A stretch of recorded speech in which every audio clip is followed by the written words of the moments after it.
Picture life in India in 1947.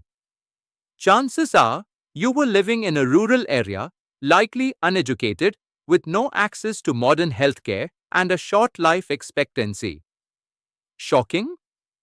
Yet, this was reality for most Indians at the time of independence. In this video, we'll uncover the demographic condition of India under British rule, what the population looked like, and how it reflected the deep neglect of human development. Let's begin with a milestone. The first official census in India was conducted in the year 1881. This census, followed every 10 years, helped collect vital population data. What did it show? Uneven population growth, high death and birth rates, poor health and sanitation. By 1947, India was still in the second stage of demographic transition, where birth rates remained high but death rates had just started to decline. Now let's break down the key demographic indicators and spell them out. Literacy rate less than 16% overall. Female literacy was around 7% only. Life expectancy just 32 years. Today, it's over 69 years, a huge improvement. Infant mortality rate a staggering 218 per 1,000 live births. This means more than 1 in 5 infants didn't survive. Public health, basic medical facilities were either unavailable or severely limited. Diseases like cholera, typhoid, and malaria were widespread, with no proper prevention. Demographic data isn't just about numbers, it reflects real human suffering. Under colonial rule, widespread poverty existed in both urban and rural areas.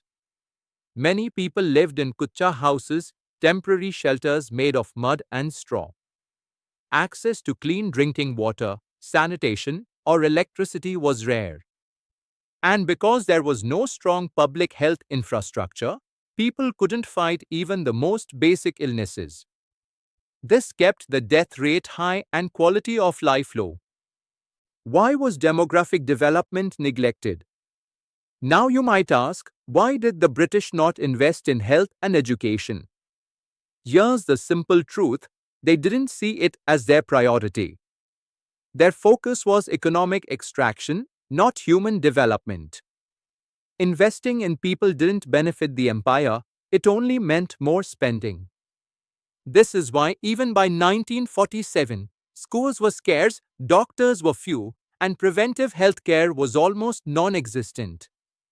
This left India with a large population but low human capital, a major obstacle to future development. To summarize, India's demographic profile at the time of independence was marked by high infant mortality, low life expectancy, widespread illiteracy, and extensive poverty. These weren't just numbers. They reflected the human cost of colonial neglect. Post-independence, India had to make huge investments in health, education, and population control to recover from this legacy. In our next video, we shift focus to the occupational structure and see how most Indians earned their living before independence. Until then, think about this: can a country truly develop if its people are left behind?